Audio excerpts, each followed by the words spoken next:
জয়, সজীব হাসান জয়, যে সে ড্রাঙ্ক অবস্থায় গাড়ি চালিয়ে যাচ্ছিল গুলশানের দিকে। তো সে একটা অ্যাক্সিডেন্ট করলো, একটা ডিপ্লোমেটের বাসার ওয়ালের মধ্যে ধাক্কা মারলো, ড্রাঙ্ক ছিল।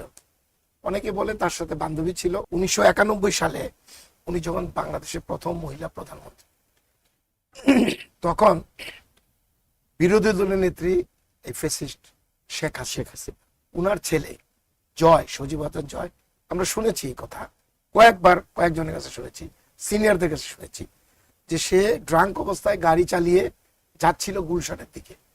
তো সে একটা অ্যাক্সিডেন্ট করলো, একটা ডিপ্লোমেটের বাসার ওয়ালের মধ্যে ধাক্কা মারলো, ড্রাঙ্ক ছিল। অনেকে বলে তার সাথে বান্ধবী ছিল, অনেকে বলে বান্ধবী ছিল না, যাই হোক এটা আমার ব্যাপার না। তো পুলিশ কি করলো, তাকে ধরে নিয়ে থানায় নিয়ে গেল।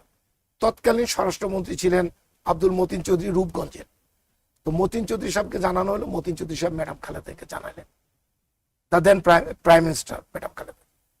তো জানানোর পরে ম্যাডাম নাকি বললেন, তো মতিন চৌধুরী সাহেব বললেন যে আমরা আইনের হাতে শপথ করি এবং আমরা এটা মিডিয়া টিডিয়া তখন চলে আসছে। উনি বললেন না, সে বাচ্চা ছেলে, বাচ্চা মানুষ, তাকে সসম্মানে বাড়িতে আপনি পৌঁছাই দেন। এইটার কি প্রতিদান রাখলো উনি?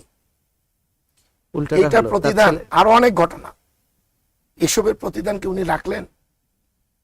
গণতন্ত্রের যে স্বাধীনতা, তখনকার পত্রিকা, সাংবাদিকরা, মিডিয়া অনেক কিছু লিখতে পারত, কই আমরা তো দেখছি গত লাস্ট 10 ইয়ারে লেখা তো দূরের কথা, কেউ কোনো কথা বললে ফেসবুকে পোস্টিং দিলে তাকে লোকাল যুবলীগ, ছাত্রলীগ, স্বেচ্ছাসেবক লীগ ধরে নিয়ে আসে, অথবা তাকে আইন শৃঙ্খলা রক্ষাকারী বাহিনী এটা তো শেষ হইল, শেষ তো হইল।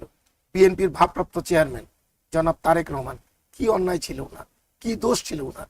উনাকে ফ্যানে ঝুলিয়ে উনাকে ছেড়ে দেওয়া হয়েছে, উনার মাজা ভেঙে দেওয়া হয়েছে, জোর করে উনাকে সিগনেচার দিয়ে উনাকে বিদেশ পাঠানো হয়েছে, এবং ম্যাডাম খালেদা জিয়াকে জোর করে পাঠানো হওয়ার জন্য উনার পুরো জীবনটাই একটা আপনার কি বলে, একটা নির্যাতিত এবং পরীক্ষার জীবন, পরীক্ষার জীবন।